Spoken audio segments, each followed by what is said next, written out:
She has more than 20 marathons and 30 half marathons under her belt. Running is a daily regimen for Tuesday Meadows. It's become symbolic for the 62-year-old. I believe I have run away from a lot of stuff in my life. Her story is much like that of Sylvia Rose, who holds a PhD and works for a major Lexington company. I think the most challenging thing for me has really been overcoming my own inner turmoil. Elizabeth Fawn has a master's in social justice and dedicates her career to educating others. It's about treating individuals with dignity and respect. 3 different women, one thing in common. They're all transgender, assigned male at birth, but all agree that was wrong. You're 5 years old. You don't know what's going on with you.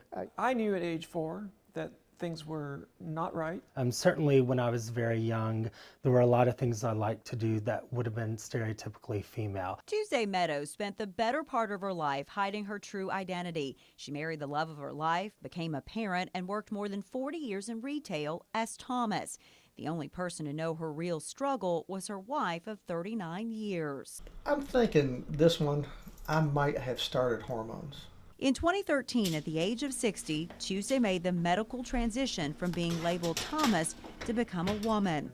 Her life partner wasn't sure, but supported her with friendship and love. She told me, she says, I don't know that I can stay with you. And I said, I understand. I said, but I cannot not transition. Shortly after transitioning, Tuesday's journey became harder. She lost the love of her life to cancer and her support. I'm trying to figure out how to maneuver the world by myself, and I'm trying to figure out how to maneuver the world as a transgender woman. She has found the courage to be totally open about her transition. She writes for a Lexington Fairness publication and recently gave her first TED Talk at UK. Once you get identified wrong by the doctor, you fight that your whole life. It's a topic and community still highly misunderstood. We want the exact same thing that everybody else wants. We want love. We want to have a decent life.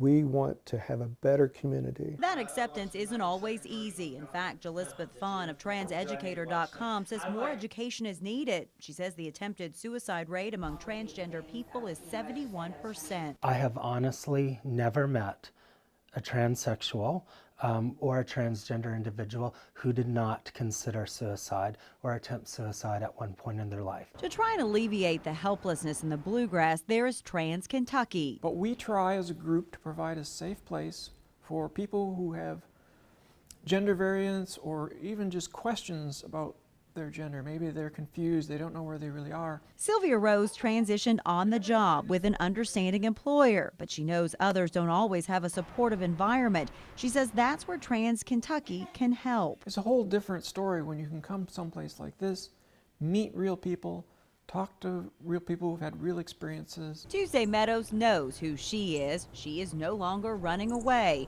Instead, with every new step, she's hoping to make someone else's journey easier. And to have your family support you and love you means the world.